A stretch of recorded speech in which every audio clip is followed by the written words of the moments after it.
नमस्कार मित्रांनो, आज आपण ऐकणार आहोत एक पवित्र कथा, तुळशी मातेची गोष्ट.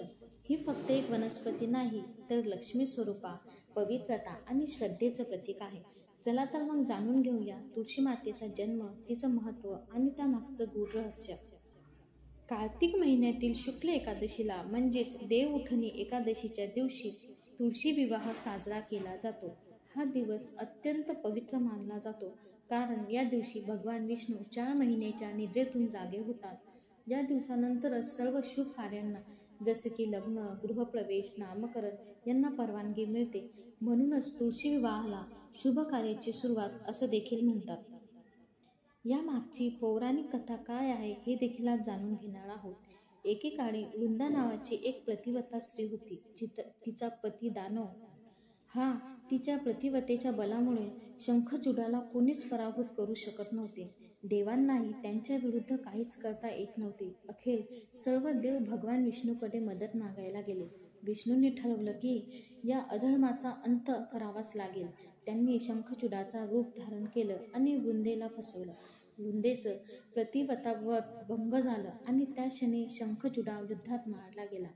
हे जेव्हा वृंदाला समजलं, तेव्हा ती संतापली. तिने भगवान विष्णूला शाप दिला, तू माझं प्रतिव्रता नष्ट केलंस म्हणून तू दगड बनशील. विष्णूने नम्रतेने तो शाप स्वीकारला. त्या शापामुळे विष्णू शालिग्राम शिला या रूपाने पृथ्वीवर प्रकट झाले आणि वृंदेचं शरीर नष्ट झालं.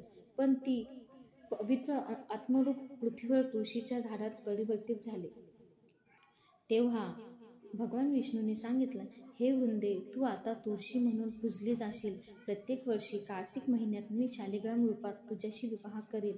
त्यामुळे दरवर्षी देवउठणी एकादशी या दिवशी तुळशी विवाह साजरा केला जातो. हा दिवस म्हणजे देवांचा निद्रेतून जागे होण्याचा दिवस आणि सर्व शुभ कार्यांचा प्रारंभाचा क्षण.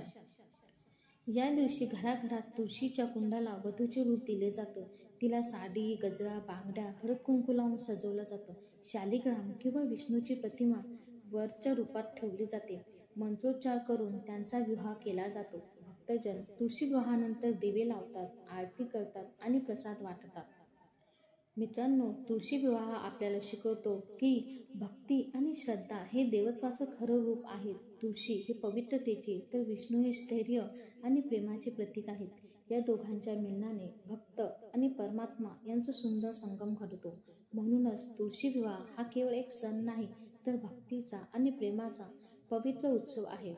धन्यवाद मित्रांनो. जर तुम्हाला ही कथा आवडली असेल तर व्हिडिओला लाईक करा, शेअर करा आणि सबस्क्राईब करायला विसरू नका. पुन्हा भेटूया एका नवीन दिव्य कथेसह. जय तुळशी माता.